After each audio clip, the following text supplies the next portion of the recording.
ಮರಂಕೈನವರು ಸುಮಾರು ಒಂದು 25 ವರ್ಷಗಳ ಕಾಲದಿಂದ ತೋಟ ಮತ್ತು ವೀಳ್ಯದೆಲೆ ತೋಟ ಮಾಡ್ತಾ ಇದ್ದಾರೆ.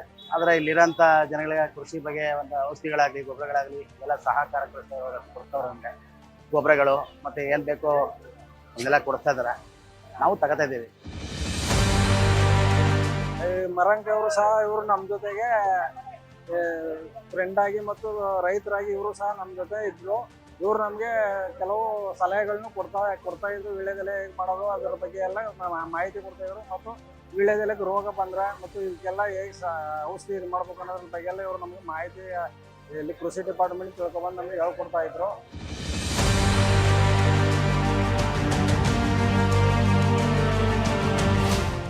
ಒಂದು 20-25 ವರ್ಷದಿಂದ ಮರಂಕನವರು ತೋಟದಲ್ಲಿ ಫೇಮಸ್ ಆಗಿದ್ದಾರೆ. ಅದನ್ನ ಅನುಭವದಲ್ಲೂ ಇದ್ದಾರೆ. ನಾವು ಇದೇ ಊರಿನವರು ಬಂದ್ಬಿಟ್ಟು ಅವ್ರಿಗೂ ನಮಗೆ ಸಂಬಂಧ ಇದೆ. ಅದರ ಎಲ್ರಿಗೂ ಮಾದರಿಯಾಗಿ ವೀಳ್ಯದೆಲೆ ಮಾಡೋದನ್ನ ಅವರು ಹೇಳ್ಕೊಡ್ತಾ ಇದ್ದಾರೆ, ಮಾಡ್ತಾರೆ. ಕೆಲವು ಜನಕ್ಕೆ ಅದನ್ನ ಅದ್ರ ಬಗೆಯಾಗಿ ತೋರಿಸಿದ್ದಾರೆ. ನಾವು ಇವಾಗ ಈ ಸೈಡ್ ತಗೊಂಡು ಕಾಂಪೌಂಡ್ ಹಾಕಿದಾಗ ಅವ್ರಿಗೆ ಜಾಗ ಅಲ್ಲಿ 2 ವರ್ಷ ಆಯ್ತು. ಆ ಗಿಡ ಅದು ಬೆಳೆಸಿ ತಗೊಂಡೋಗಿ ಅಲ್ಲಿ 3-4 ಸೈಡ್ ಎಲ್ಲ ಕುಯ್ಲು ಹಾಕಿದ್ವಿ.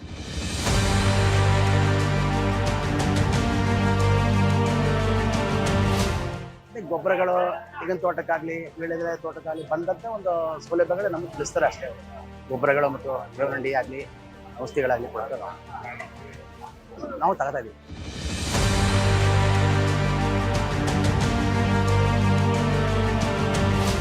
ಇದ್ರ ಬಗ್ಗೆ ನಮಗೆ ಮಾಹಿತಿ ಕೊಡ್ತಾರೆ ಸರ್. ನಮ್ಗೆ ಇದರಿಂದ ನಮ್ಗೆ ಉಪಯೋಗ ಆಗಿದೆ.